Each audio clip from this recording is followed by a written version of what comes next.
அன்றைக்கு இருந்த அந்த முஸ்லிம்கள் மத்தியில ஒரு விஷயம் சொல்லப்படுகிறது. அல்லாஹ்வுடைய தூதர் காலகட்டத்தில் இன்னன்னாஸ கது ஜமஉலக்கும், அனைத்து மனிதர்களும் உங்களுக்கு எதிராக திரண்டு விட்டார்கள். மிரட்டுறாங்க, பாருங்க நீங்க தனியா நிக்கிறீங்க, நீங்க மட்டும் தான் இருக்கீங்க, எல்லாரும் உங்களுக்கு எதிராக நிக்கிறான், உங்களை யாராவது காப்பாற்ற முடியுமா? ஃபக்ஷௌஹும், பயந்துக்குங்க அப்படின்னு சொன்னான். ஆனா அல்லாஹ் சொல்லி காட்டுறான் ஃபஸாதஹும் ஈமானா. அப்படி சொன்ன அந்த வார்த்தைகள் தான் அவர்களுக்கு ஈமானை அதிகப்படுத்தியது. வித்தியாசமா இருக்குது பாருங்களேன். ஒருத்தங்க சாதாரண சராசரி மனுஷன், இவனால ஒரு ஆளே ஃபேஸ் பண்ண முடியாது. ஒரு 100 பேர் இவனை எதிர்த்து நின்னுட்டான்னு வச்சுக்கங்க, இவன் கொஞ்சமா தைரியமா இருப்பான் நீங்க நினைக்கிறீங்க. அவன் 100 பேர் அவனை அடிக்க வேணாம், 100 பேரை பார்க்கும் போது இவனுடைய மனோரீதியா அவன் பாதி ஜனாசாவாயிடும். மன ரீதியாவே அவன் தளர்ந்துருவான், நம்மால ஒண்ணும் செய்ய முடியாது அப்படின்னு நினைச்சிருவான். அந்த இடத்துல தான் அல்லாஹ் ரப்புல் ஆலமீன் சொல்லுகிறான், அப்படிப்பட்ட சூழ்நிலையில் இந்த முஸ்லிம்கள் இருக்கும் பொழுது அல்லாஹ் சொல்லுகிறான் ஃபஸாதஹும் ஈமானா.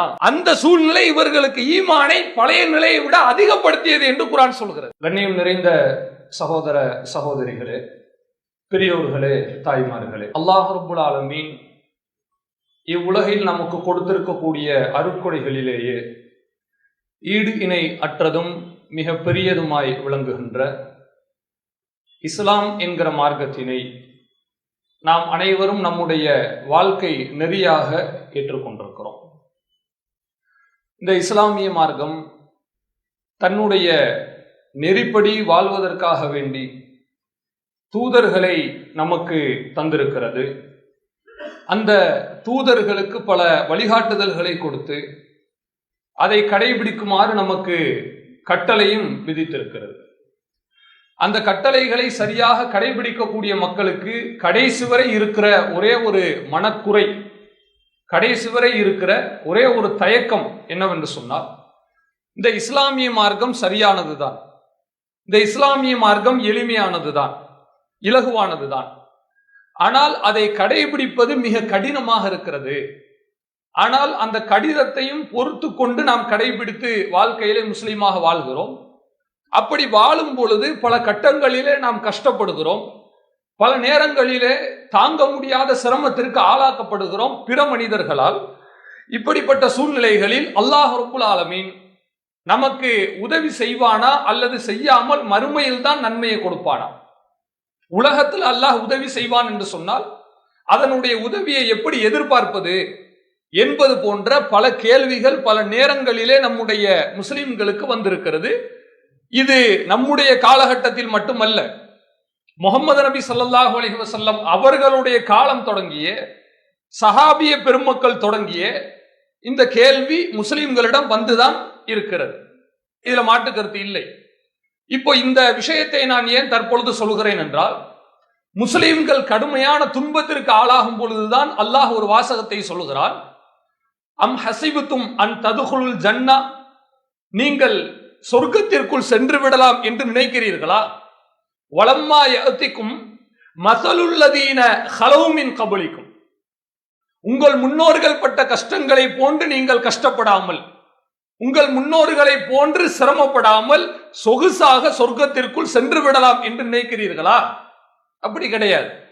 முன்னோர்கள் எப்படி கஷ்டப்பட்டார்கள் என்று சொன்னால், கடுமையாக அவர்கள் ஆட்டுவிக்கப்பட்டார்கள். என்ன சோதனை என்று அல்லாஹ் தெளிவாக சொல்ல முடியாத அளவிற்கு அவர்கள் கடுமையாக கஷ்டப்படுத்தப்பட்டார்கள். அல்லாஹ் அப்படித்தான் சொல்லி காட்டுறான். அவங்க என்னென்ன கஷ்டப்பட்டாங்கன்னு விவரிப்பா அல்லாஹ் சொல்லலங்க, ஒரே வரியில முடிச்சுட்டான், ஜுல்சிலு, கடுமையாக அவர்கள் சோதிக்கப்பட்டார்கள். அப்பொழுது அவர்கள் கேட்டார்களாம், நபியும் அவரோடு கூட உள்ள நம்பிக்கை கொண்டவர்களும் கேட்டார்கள், மத்தா நஸ்ருல்லாஹ், எப்பொழுது எங்களுக்கு அல்லாஹ்வுடைய உதவி கிடைக்கும்? நாங்க அல்லாஹ்வுக்காக தான் கஷ்டப்படுகிறோம், அல்லாஹ் சொன்னதற்காக தான் சிரமப்படுகிறோம், அல்லாஹ்வுடைய மார்க்கத்திற்காக தான் கடந்த 10 ஆண்டு காலங்கள் இந்திய முஸ்லிம்கள் சிரமப்பட்டிருக்கிறார்கள். இதுல வேறு கருத்தே கிடையாது. நம்மளுடைய லட்சியம் என்று எதுவும் கிடையாது, நம்ம கஷ்டப்படணும் நமக்கு தேவை கிடையாது. அல்லாஹ்வுக்காக தான் அனைத்து சிரமத்தையும் அனைத்து முஸ்லிம்களும் உலகந்தோறும் பொறுத்து கொண்டிருக்கிறோம். ஆனால் பொறுத்து கொண்டிருக்கும் போது அந்த முஸ்லிம்கள் ஒரு நேரம் இல்லாவிட்டால் இன்னொரு நேரத்தில் கேட்கிறார்கள், மத்தா நஸ்ருல்லாஹ், அல்லாஹ்வுடைய உதவி எப்பொழுது கிடைக்கும் என்று கேட்கிறார்கள். அல்லாஹ் அதற்கு பதில் சொல்லுகிறான், பாருங்கள், அலா, அறிந்து கொள்ளுங்கள், இன்ன நஸ்ருல்லாஹி கரீப், அல்லாஹ்வுடைய உதவி அருகாமையில் தான் இருக்கிறது. இன்றைக்கு நாம் பார்க்கவிருக்கிற செய்தி, இத்தனை ஆண்டு காலங்களாக இஸ்லாமியர்கள் கஷ்டப்பட்டோம் அல்லவா, அதற்கெல்லாம் கூடிய சீக்கிரத்தில் அல்லாஹ் தன்னுடைய உதவியை கொடுக்க போகிறான். கூடிய சீக்கிரத்தில் அந்த கொடுமைகளுக்கும் அந்த சித்திரவதைகளுக்கும் நயவஞ்சக நாடகத்திற்கும் அல்லாஹ் ரப்புல் ஆலமீன் முடிவு கட்ட போகிறான் என்பதுதான் குர்ஆன் நமக்கு சொல்கிற ஒரு செய்தி. இதை எப்படி அல்லாஹ் சொல்லுகிறான் தெரியுமா? அல்லாஹ் நமக்கு உதவி செய்வான், அதுக்கு நாமும் ஒரு விஷயம் செய்ய வேண்டி இருக்கிறது.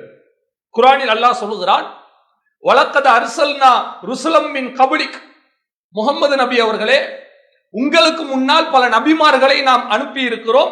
இலா கௌமிஹிம், அவர்களுடைய அந்த கூட்டத்தாரிடம் நாம் அனுப்பி இருக்கிறோம்.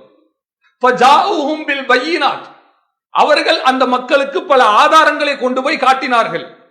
இதுதான் சரியான மார்க்கம், நீங்க இருக்கிற சரியில்லை, நீ முஸ்லிம்களை சித்திரவதை செய்யவில்லை, இறைவனுடைய கோபத்தை சம்பாதித்துக் கொண்டிருக்கிறாய் என்றெல்லாம் கொண்டு போய் அவர்களிடம் சமர்ப்பித்தார்கள். ஆனால் அவர்கள் ஏற்க மறுத்து விட்டார்கள். அதனுடைய விளைவு ஃபன்தகம்னா மினல்லதீன அஜ்ரமு, அந்த பாவிகளை, குற்றம் புரிந்தவர்களை நாம் கடுமையாக தண்டித்து விட்டோம். மற்றொரு புறத்திலே அல்லாஹ்வுடைய உதவியை எதிர்பார்த்து காத்திருந்த மக்களுக்கு அல்லாஹ் ஆறுதல் சொல்கிறான், வகான ஹக்கன அலைனா நஸ்ருல் மூமினீன், யாரெல்லாம் சரியான மூமின்களாக இருக்கிறார்களோ, எவ்வளவு கஷ்டம் வந்தாலும் நான் மனம் தளர மாட்டேன், எவ்வளவு சிரமம் வந்தாலும் கூட அல்லாஹ் எங்களை கைவிட்டு விடுவான், இத்தோடு எங்களுடைய வாழ்க்கை இந்தியாவில் முடிய போகிறது என்றெல்லாம் சில முஸ்லிம்கள் புலகாங்கிதம் அடைகிறோம் அல்லவா? அதற்கு தான் குர்ஆன் சொல்லுகிறது, அப்படி அடையாமல் மூமீன்களாக யாரெல்லாம் இருக்கிறார்களோ அவர்களுக்கு அல்லாஹ் சொல்லுகிறான், உங்களுக்கு உதவி செய்வது என்னுடைய கடமை என்று அல்லாஹ் சொல்லுகிறான். இதாங்க உண்மை. நாம பல கஷ்டங்களை தாங்கி இருப்போம், பல சிரமங்களை தாங்கி இருப்போம். ஆனால் கடைசியில் அல்லாஹுடைய வாக்கு உண்மையாகிவிடும். அல்லாஹ் ரப்புல் ஆலமீன் எப்படி இருந்தும் தன்னுடைய உதவியை கொண்டு வந்து தீருவான் என்பதுதான் குர்ஆனுடைய வரலாறு. ஆனா அந்த அல்லாஹ்வுடைய உதவி எப்படி வரும் தெரியுமா? குர்ஆன்ல நீங்க வழிநெடுக எடுத்து படிக்கலாம். அதாவது இந்த உலகத்துல யாருக்கு எதிராக அல்லாஹ் உதவி செய்திருக்கிறான் என்று பார்த்தீர்களே ஆனால் பெரும்பாலும் அவர்கள் சர்வாதிகார மனப்பான்மை கொண்டவர்களாக தான் இருப்பார்கள். சர்வாதிகார போக்குதான். நான் எது செஞ்சாலும் சரி, நான் செய்யறது மட்டும்தான் சரி, என்னை போன்று எவன் செய்தாலும் அது தவறுதான், என்னை யார் எதிர்த்து பேசினாலும் அது தவறுதான். இதுதான் சர்வாதிகார போக்கு. இந்த சர்வாதிகார போக்க நீங்க பாலிடிக்ஸாவும் எடுத்து பார்க்கலாம். அதாவது அரசியல் ரீதியாக இஸ்லாமிய அந்த தொடர்பு இல்லாத பல சர்வாதிகாரிகள் உலகத்தில் வாழ்ந்திருக்கிறார்கள். 1925 ஹிட்லர் வாழ்ந்திருக்கிறார், முசோலினி வாழ்ந்திருக்கிறார், இப்படி நிறைய ஆட்கள் வாழ்ந்திருக்கிறாங்க. அதே மாதிரி நீங்க ரிலீஜியஸாவும் பார்க்கலாம். மார்க்க அடிப்படையில் சர்வாதிகாரிகள், ஃபிரௌன் வாழ்ந்திருக்கிறான், அபு ஜஹல் வாழ்ந்திருக்கிறான், நபிமார்களுடைய அந்த காலகட்டத்து மக்கள் வாழ்ந்திருக்கிறார்கள். இப்படி இவர்களுடைய வாழ்க்கையெல்லாம் நீங்க பாத்தீங்கன்னா இதுல இருந்து வருகிற ஒரே ஒரு முடிவு, ஒரே ஒரு கன்க்ளூஷன் ஒன்னே ஒண்ணுதான்.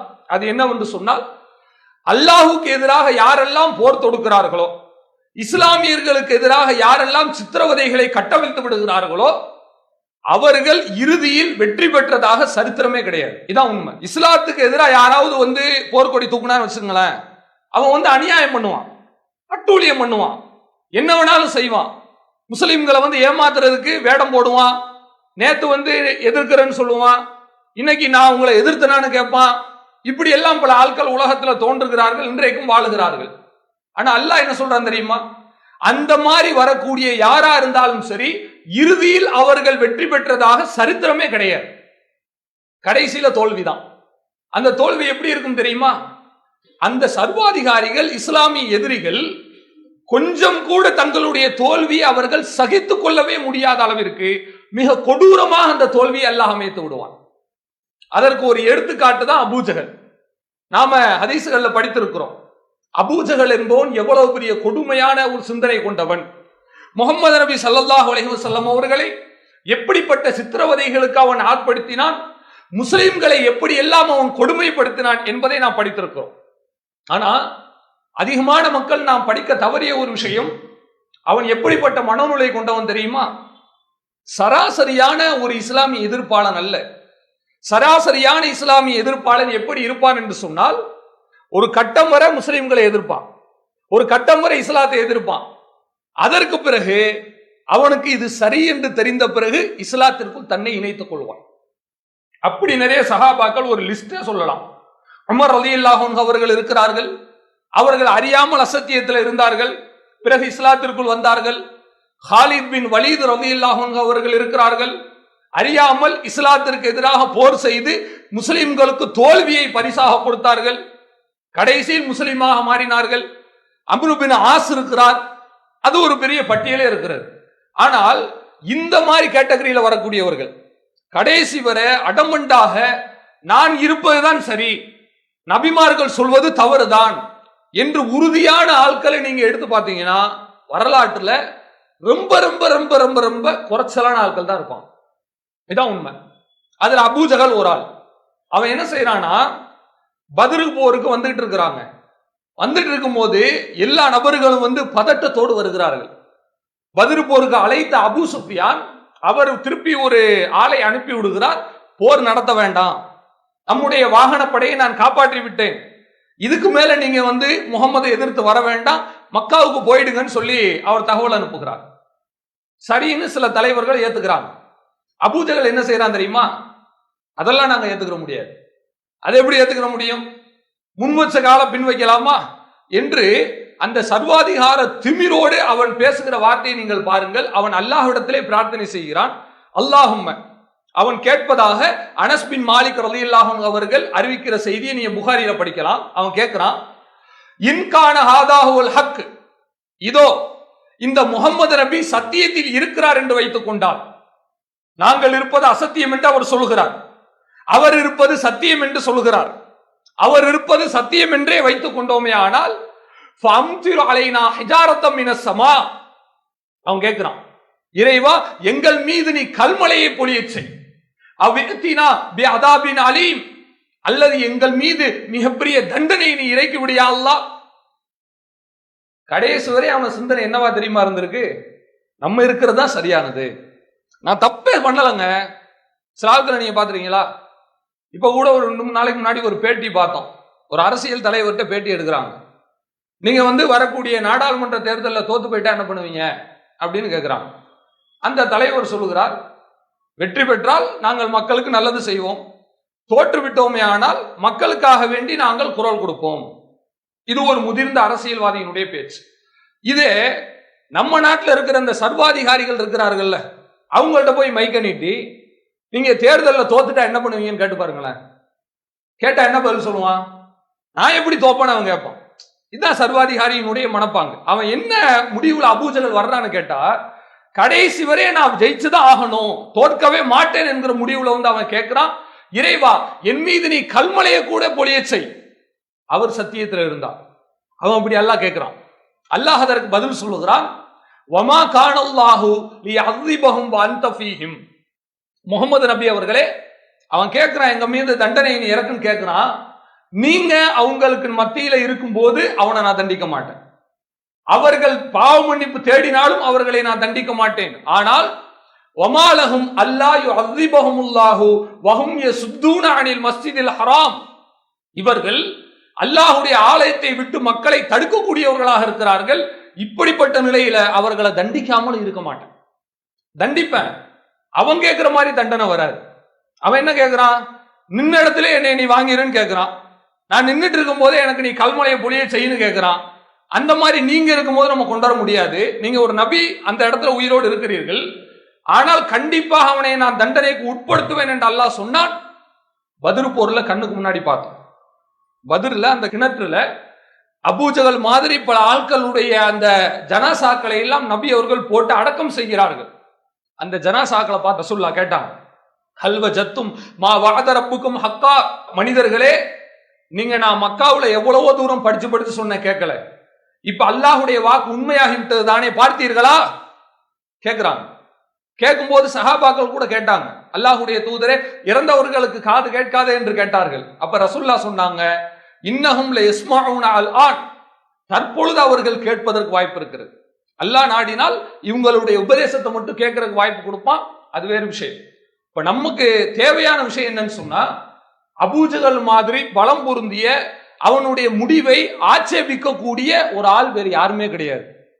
அவன் எங்க போனா, குழிக்குள்ள போயிட்டான். இதுதான் சர்வாதிகாரிகளுடைய முடிவு.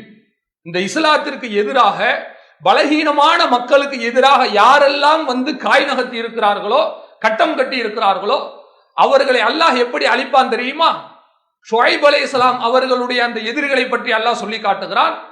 ஷுஐப் அலைஹிஸ்ஸலாம் அவர்களுடைய எதிரிகள் அந்த மூமீன்களை பார்த்து சொன்னாங்க, லைனித்தபாத்தும் ஷுஐபன், மக்களே நீங்கள் ஷுஐபை பின்பற்றி நடக்கிறீர்களா, இன்னக்கும் இதல்ல காசிரும், அப்படி நடந்தால் நீங்கள் தான் நஷ்டவாளிகள் சொன்னா. அல்லாஹ் அடுத்த வரியில சொல்லி காட்டுறாங்க, இவன் இப்படி எல்லாம் அட்டூழியம் செய்தால் மக்களை மிரட்டினான். மிரட்டுவான். அதாவது நம்முடைய நாட்டில் கூட தேர்தல் பிரச்சாரத்தில் மிரட்டினார்கள், முஸ்லிம்களே உங்களுடைய சந்ததிகளை நினைத்து பார்த்து எனக்கு ஓட்டு போடுங்கள் என்று நம்ம நாட்டு பிரதமர் சொன்னார். அப்படின்னா என்ன அர்த்தம் புரியுதா? மிரட்டுறாரு. உன் பிள்ளைங்களை நீ நினைச்சுக்க, எனக்கு நீ போடலைன்னா உன் பிள்ளைங்களுடைய வாழ்க்கை என்ன வேணாலும் ஆகலாம் என்று அவர் சொன்னார். இப்படிப்பட்ட மிரட்டல்கள் உருட்டல்களை எல்லாம் எதிரிகள் கொடுப்பார்கள். கொடுத்ததுக்கு தான் அல்லாஹ் அடுத்த வரியிலே அடுத்த வசனத்திலே பதில் சொல்லுகிறான், அவர்களை மிகப்பெரிய சத்தம் பிடித்தது, அவர்கள் தங்களுடைய வீடுகளிலே மறுநாள் காலையில் செத்த பிணங்களாக கிடந்தார்கள். ஒரு நிமிஷம் போதுங்க, அல்லாஹுக்கு நிறைய நேரம் வேண்டாம். அல்லாஹ் ரப்புல் ஆலமீன் ஒரு மனிதனை அழிக்க வேண்டும் என்று நினைத்தால் ஒரு நிமிடம் போதும். நிறைய தூரம் எல்லாம் அல்லாஹ் எடுத்துக்க மாட்டான். அல்லாஹ் வாழ்க்கை கொடுப்பான், அவனுக்கு வந்து கொஞ்ச காலம் அவகாசம் கொடுப்பான். அதுவும் அல்லாஹ்வுடைய நாட்டம் தான். அல்லாஹ்வை மீறி யார் வந்து 10 வருஷம் எல்லாம் முஸ்லிம்களை வந்து வாட்டி வதைக்க முடியாது. அல்லாஹ் அப்படியே சொல்லி காட்டுறான்.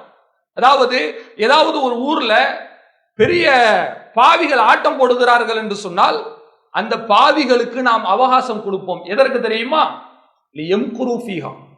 அவர்கள் சூழ்ச்சி செய்வதற்காக.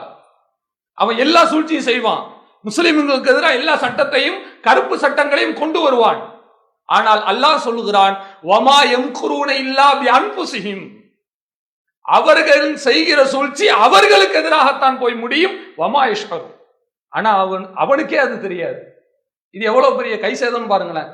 ஒருத்தன் குழி தோன்றான், இன்னொருத்தனை போட்டு புதைக்கணும்னு, அவன் தோண்டி முடிச்சு அவனை இழுத்துட்டு வரும்போது பின்னாடி ஒரு மிதிமி வச்சான், உள்ள போய் இவன் விழுந்துட்டான், முடிஞ்சிடுச்சு. இதுக்காகத்தான் இவ்வளவு தூரம் அவன் கஷ்டப்பட்டிருப்பானு இவன் நினைக்கலாம் அல்லவா? அந்த மாதிரி ஒரு சூழ்நிலையை அல்லாஹ் ரப்புல் ஆலமீன் ஆக்கி விடுவான். அல்லாஹ் சொல்றான், அந்த ஷுஐப் நபியினுடைய எதிரிகளை ஒரு சப்தத்தின் மூலம் நம் சடலமாக அழித்தோம். அதற்கு பிறகு அந்த இடம் எப்படி இருந்துச்சு தெரியுமா? கல்லம் யகுனோஃபிஹா, அங்கு அவர்கள் இருந்ததற்கு அடையாளமே தெரியாமல் போய்விட்டார்கள். இப்படித்தாங்க அல்லாஹ் கொடுப்பான். இன்னைக்கும் நீங்க பாருங்க, நாம சவுதி அரேபியால கல்ஃப்ல இஸ்லாத்தினுடைய ரெலவன்ஸ், அதனுடைய தொடர்ச்சி எவ்வளவு அதிகமாக இருக்கிறது என்று பார்க்கிறோம். ரசூலுல்லாஹ் இருக்கும்போது மக்கா, சிறிதளவு முஸ்லிம்கள், அதற்கு பிறகு மதீனா, அங்கு ஒரு சின்ன ஆட்சி, அதற்கு பிறகு மக்காவை கைப்பற்றுகிறார்கள். அருகில் உள்ள பகுதிகள் இஸ்லாத்தோடு சேருகிறது.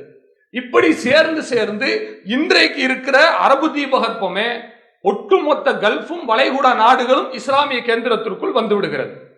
இப்ப நீங்க நல்லா பாருங்க, 1400 வருஷத்துக்கு முன்னால நபி ஸல்லல்லாஹு அலைஹி வஸல்லம் அவர்களுடைய காலகட்டத்திற்கு முன்னால இதே சவுதியில இதே மக்காவுல சிலை வணக்கம் நடந்தது என்று யாரிடத்திலாமாவது நீங்க போய் சொன்னீங்களே, ஆனா கொஞ்சமாவது அவன் நம்புவானா?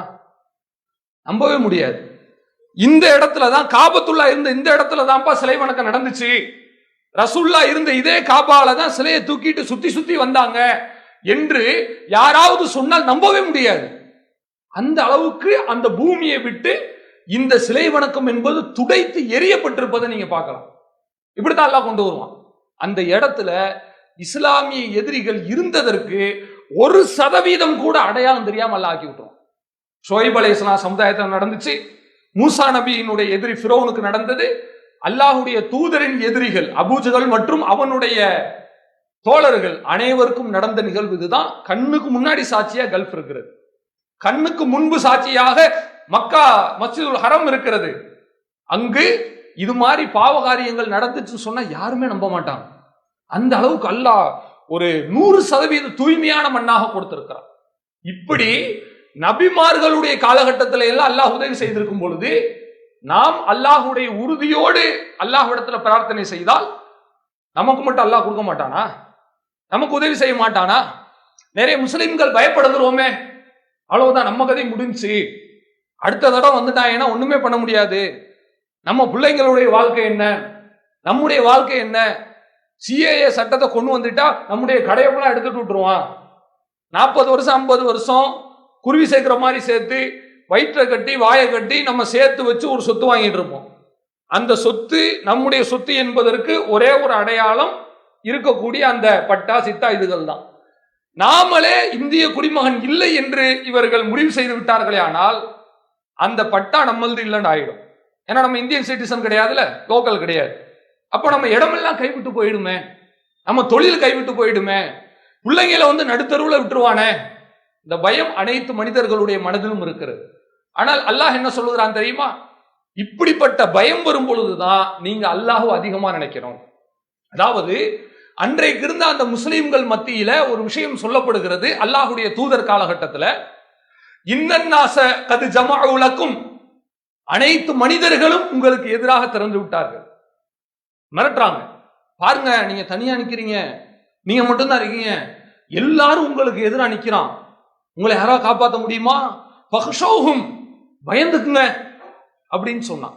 ஆனா அல்லாஹ் சொல்லி காட்டுறான் ஃபஸாதஹும் ஈமானா, அப்படி சொன்ன அந்த வார்த்தைகள் தான் அவர்களுக்கு ஈமானை அதிகப்படுத்தியது.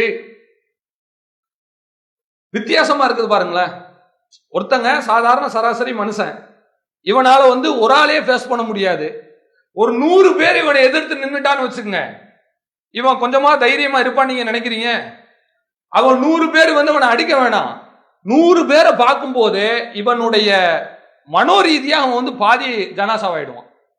மன ரீதியாவே அவன் தளர்ந்துருவான், நம்மால ஒன்றும் செய்ய முடியாது அப்படின்னு நினைச்சிருவான். அந்த இடத்துல தான் அல்லாஹ் ரப்புல் ஆலமீன் சொல்லுகிறான், அப்படிப்பட்ட சூழ்நிலையில் இந்த முஸ்லிம்கள் இருக்கும் பொழுது அல்லாஹ் சொல்லுகிறான் ஃபஸாதஹும் ஈமானா, அந்த சூழ்நிலை இவர்களுக்கு ஈமானை பழைய நிலையை விட அதிகப்படுத்தியது என்று குர்ஆன் சொல்கிறது.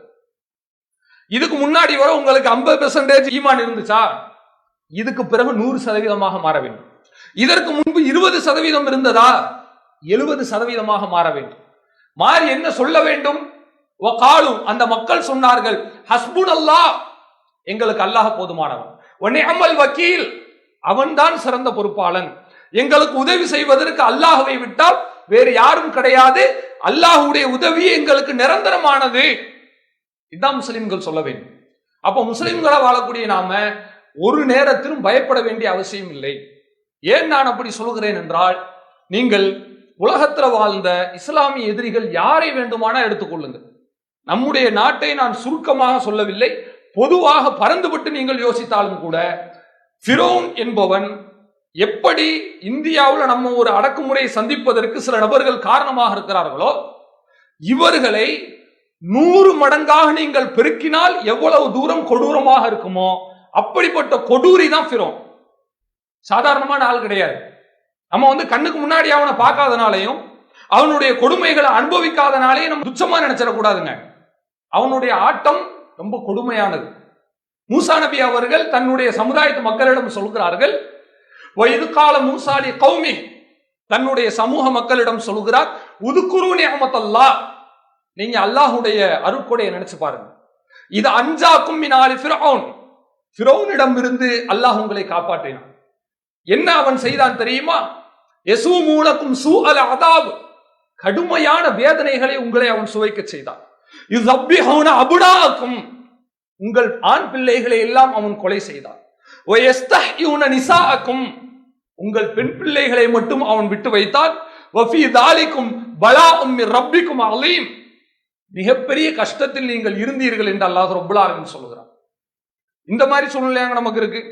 இன்னைக்கு நம்ம வாழ்றோமே, கஷ்டப்பட்டுட்டோம், நமக்கு இவ்வளவு ஆயிடுச்சு, என்னன்னே தெரியலமா, இதுக்கப்புறம் அவ்வளவுதான் போல அப்படின்னு நம்ம மனம் தளர்கிறோமே. ஃபிரௌனிடம் மாட்டிக்கொண்ட அந்த மக்களுக்கு அந்த ஃபிரௌன் கொடுத்த தண்டனை என்பது, ஆண் குழந்தைகளை புல்லாம் தேடி தேடி அவன் அறுக்க ஆரம்பித்தான், கொலை செய்தான், பெண்களை மட்டும் விட்டு வைத்தான். ஏன்? ஆண் எனக்கு போட்டியாக வந்துவிடக் கூடாது, எனக்கு போட்டியாக எந்த அரசனும் வந்துவிடக் கூடாது என்கிற அந்த ஒரு வக்கிர புத்தி, ஒரு குறுகிய குயுக்தி மட்டும்தான். ஆனால் அல்லாஹுடைய தூதர் மூசா அலைஹிஸ்ஸலாம் அவர்கள் சொல்கிறார்கள், அவனிடம் இருந்து அல்லாஹ் உங்களை காப்பாற்றி இருக்கிறான். எப்படி காப்பாற்றான் தெரியுமா? அதாவது இந்த சர்வாதிகாரிகள் செய்யற இன்னொரு ஒரு தப்பு, மிகப்பெரிய ஒரு முட்டாள்தனம். இவன் மட்டும் போய் அந்த குழியில விழமாட்டாங்க, இவனை பின்பற்றி வர்றாங்கல்ல சாதாரண அப்பாவி மக்கள், அவங்களே அழைச்சிட்டு போய் உள்ள விடுவான். அல்லாஹ் ரப்புல் ஆலமீன் அப்படியே சொல்லுகிறான், ஃபஅத்பஅஹும் ஃபிர்அவுனு வ ஜுனூது. மூசா அலைஹிஸ்ஸலாம் அவர்கள் கடலுக்குள் செல்கிறார்கள். அல்லாஹ்வுடைய கட்டளைப்படி கடலில் வழி பிறக்கிறது. ஃபிரௌன் கூடவே போறான். அவன் மட்டும் போல அவனுடைய படையினர்களையும் சேர்த்து அழைத்து செல்கிறான். ஹத்தா இதா அத்ரகஹுல் கரக், மிகப்பெரிய அலை அவனை அடைந்த பொழுது அவர்கள் மூழ்கடிக்கப்பட்டார்கள். ஆமனத் பிஹி பனு இஸ்ராயில், பனு இஸ்ரவேலர்கள் நம்பினார்களே அதே இறைவனை நான் நம்பிக்கை கொள்கிறேன். கடைசி நேரத்தில், கடைசியில அவன் இதுக்கு மேல இறக்க போறான். இறக்க போற நேரத்தில் சொல்றான், நானும் இஸ்லாத்தை ஏத்துக்கிறேன், எனக்கு முஸ்லிம்களுக்கு எந்த பிரச்சனையும் இல்லை.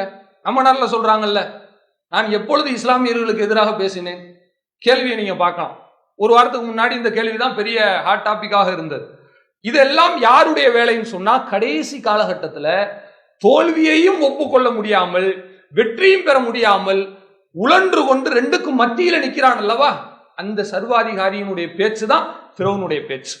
அவன் அப்படி சொன்னா அல்லாஹ் சொல்லுகிறான், அவனை நாம் மிகப்பெரிய ஒரு வனாந்தரத்தில் எடுத்து கொண்டு வந்து போட்டோம் மக்கள் பார்வைக்காக வேண்டி. ஃபந்தூர் கைஃபகான ஆக்கிபத்துல் முகத்திபீன், இது போன்ற பாவிகளுடைய முடிவு எப்படி இருக்கிறது என்று நபியை நீங்கள் ஒரு முறை பாருங்கள் என்று அல்லாஹ் ரப்பல் ஆலமீன் சொல்லி காட்டுகிறான்.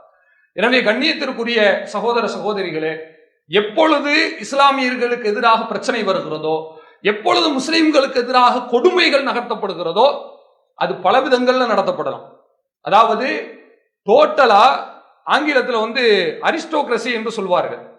அரிஸ்டோக்ரசி என்று சொன்னால் பிரபுத்துவம் என்று பொருள். பிரபுத்துவம் என்பது கிட்டத்தட்ட ஃபிரௌன் மாதிரி. அங்கு சட்டத்திட்டம் கிடையாது, ஆட்சி முறை கிடையாது, போலீஸு கோர்ட்டு கேஸ் எதுவுமே கிடையாது. அவன் வைக்கிறது தான் சட்டம், அவன் வைக்கிறது தான் நியாயம். இப்படிப்பட்ட ஆட்களையே அல்லாஹ் ரப்பல் ஆலமீன் அளித்திருக்கிறார். இன்னொன்று என்ன, மோபோக்ரசி என்று சொல்வார்கள். மோபோக்ரசி என்று சொன்னால் ஒரு கும்பல் செய்யக்கூடிய ஆட்சி. சட்டப்படி தான் நடக்கும், எல்லாமே கான்ஸ்டிடியூஷன் தான் இருக்கும். ஆனாலும் கூட அந்த சட்டத்தை இவர்கள் தங்களுடைய அதிகாரத்தால் நீர்த்து போக செய்வார்கள். இதான் ஒரு கும்பல் செய்யக்கூடிய ஆட்சி என்பது. நம்முடைய நாட்டிலும் கிட்டத்தட்ட இப்படிப்பட்ட அநியாயங்கள் நடந்து கொண்டிருக்கிறது. அல்லாஹ் ரப்பல் ஆலமீன் இஸ்லாத்திற்கு எதிரான பிரபுத்துவத்தை ஒழித்து காட்டியிருக்கிறான் என்று சொல்லும் பொழுது, இஸ்லாத்திற்கு எதிரான இந்த கும்பலாட்சியை ஒழிக்க மாட்டான் என்பது நிச்சயம் கிடையாது. அல்லாஹ் ரப்பல் ஆலமீன் அவனுடைய உதவியை நமக்கு தரக்கூடிய நாட்கள் வெகு விரைவில் இருக்கிறது என்கிற ஒரு மன ஆறுதலோடு, எப்படி மெலிந்த மக்கள் இஸ்லாமியர்கள் பாதிப்பு ஏற்படும் போது அல்லாஹ்விடத்துல கேட்டார்களோ, ஃபஜஅல்னா மின் லதுன்க வலியா, இறைவா எங்களுக்கு நீ ஒரு பொறுப்பாளரை கொடு, வஜஅல்னா மின் லதுன்க நஸீரா, எங்களுக்கு ஒரு உதவியை நீ ஏற்படுத்தி கொடு. அதே போல நாம் கேட்க வேண்டும். ஒவ்வொரு தொழுகையிலும் நீங்கள் பிரார்த்தனை செய்யுங்கள், இறைவா நாங்கள் பட்ட துன்பங்கள் அனுபவித்த அந்த சங்கடங்கள் அனைத்துமே எங்களோடு முடியட்டும், எங்களுக்கு பின்னால் எங்கள் சந்ததிகளை காப்பாற்றியா அல்லாஹ், இஸ்லாமியர்களுக்கும் இஸ்லாத்திற்கும் எதிராக யாரெல்லாம் செயல்படுகிறார்களோ அவர்களை நீ தடம் தெரியாமல் அழித்து ஒழித்து விடியா அல்லாஹ் என்றுதான் நம்முடைய ஒவ்வொரு தொழுகையிலும் நாம் பிரார்த்தனை செய்வதற்கு கடமைப்பட்டிருக்கிறோம்.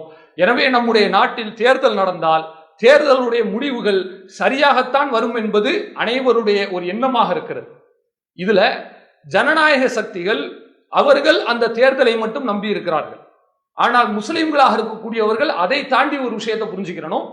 நாம அந்த தேர்தல் சட்டப்படி நடக்க வேண்டும் என்பதும் நம்முடைய எதிர்பார்ப்பு. அதை கடந்து அவர்களுடைய தில்லுமுள்ளுகளை தோற்கடிக்க வேண்டும் என்று சொன்னால் தேர்தல் மட்டும் போதாது, அல்லாஹ்வுடைய உதவிதான் போதும். உலகத்தில் உள்ளவர்களை அவர்கள் ஏமாற்றலாம், மிஷின்ல டேம்பர் பண்ணலாம், ஆட்களை விலை கொடுத்து வாங்கலாம். தோல்வி அடைஞ்சாலும் கூட தன் தோல்வியை ஒப்புக்கொள்ளாமல் அமெரிக்காவிலே ட்ரம்ப் செய்ததை போன்று ஏதாவது நாடகங்களை நம்முடைய நாட்டிலே நடத்தலாம். நான் கடைசி வரை தோற்கவே மாட்டேன் என்று கங்கணம் கட்டி கொண்டு நிற்கலாம். இவர்களை அப்புறப்படுத்துவதற்கு வேறு எந்த சக்திகளாலும் முடியாது, அல்லாஹ் ஒருவனால் தான் முடியும்.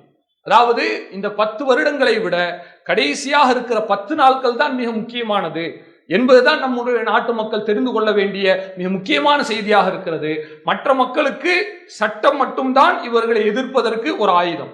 முஸ்லிம்களுக்கு சட்டத்தை கடந்து இறைவனுடைய பிரார்த்தனை இருக்கிறது, நஸ்ருல்லா அல்லாஹ்வினுடைய உதவி இருக்கிறது என்பதை நம்முடைய மனதில் ஆழமாக பதிய வைத்துக் கொண்டு ஒவ்வொரு தொழுகையிலும் இது போன்ற அட்டூழியம் செய்யக்கூடிய நபர்களுக்கு எதிராகவும் பாதிக்கப்பட்ட முஸ்லிம்களுக்கும் சிறுபான்மையின மக்களுக்கும் பலகீனமான மக்களுக்கும் அவர்களுடைய ஈடேற்றத்திற்காக வேண்டி பிரார்த்தனை செய்யக்கூடிய நன்மக்களாக அல்லாஹ் ரப்பல் ஆலமீன் நம் அனைவரையும் ஆக்கி அருள் புரிவானாக.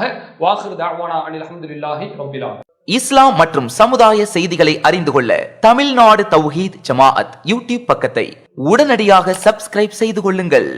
மேலும் பெல் பட்டனையும் கிளிக் செய்து கொள்ளுங்கள்.